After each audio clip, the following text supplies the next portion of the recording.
League's lore is absurdly well done for a non-story based multiplayer game. There's a lot of factions and locations with believable and interesting world building, characters with really genuine motivations and conflicts, and this great general sense of scale and scope to it all. Today, we're gonna look at the oldest League of Legends champions according to the lore. Let's jump in. Khazix, 6,000 years old. Khazix is Voidborn. A vicious void predator, Khazix infiltrated Valorant to devour the land's most promising creatures. With each kill, he absorbs his prey's strength, evolving to grow more powerful. Khazix hungers most to conquer and consume Rengar, the one beast he considers his equal. Cho'Gath and Rek'Sai, 7,000 years old. Both Voidborn, but quite different. Cho'Gath is highly intelligent, while Rek'Sai is primeval and non-sapient, more akin to a wild animal. Voidborn are Runeterran beings constructed by the Watchers of the Void. Their reason for existing is to accept, consume, and learn all the information about Runeterra necessary enough to aid for the eventual return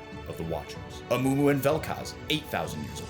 Velkas is the oldest surviving Voidborn prototype created by the Watchers, tasked by them to collect knowledge. Velkas is also highly intelligent, and he is allowed and able to execute other Voidborn should they become problematic for him. Legend claims that Amumu is a lonely and melancholy soul from ancient Shurima, roaming the world in search of a friend. Whatever Amumu searches for, atonement, kinship, or a single act of kindness, one thing is as certain as the western wind at dawn: he has yet to find it. Skarner, 9,000 years old.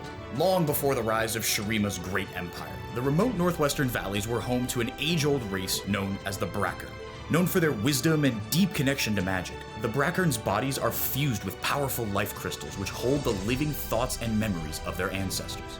Volibear, Ornn, Anivia, and Malphite, 10,000 years old. Volibear, Ornn, and Anivia are Freljordian demigods. They are a race of powerful spirits who represent whole cultures, ideas, and civilizations. Their strength depends on the amount of people worshipping them. They exist in multiple locations and have multiple depictions depending on where they're worshipped. Malphite was born from the heart of the great Ixtal construct known as the Monolith. He has studied the elemental balance of Runeterra for thousands of years, using his tremendous strength to maintain order in an increasingly chaotic world. Maokai, Tahm Kench, Evelynn, and Fiddlesticks, 15,000 years old. Tahm Kench, Evelynn, and Fiddlesticks are demons. Many demons soon started to appear right after the birth of Fiddlesticks, including Tahm Kench and Evelynn, although not in their current form. Long before living memory, a chain of islands erupted from deep beneath the ocean tides as blank slates of rock and clay. With its creation, the nature spirit Maokai was born. Once a peaceful nature spirit, Maokai now furiously battles to banish the scourge of unlife from the Shadow Isles and restore his home to its former beauty.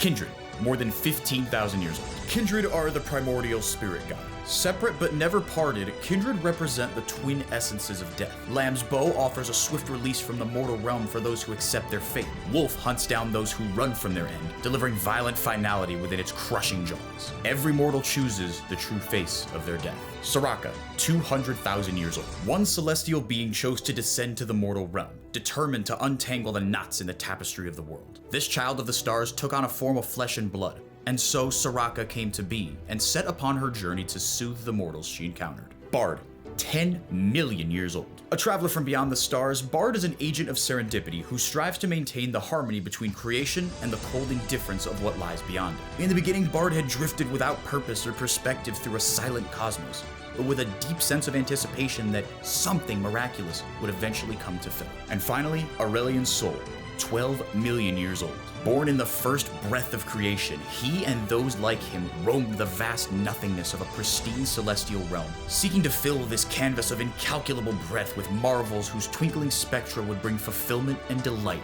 to all who witnessed them.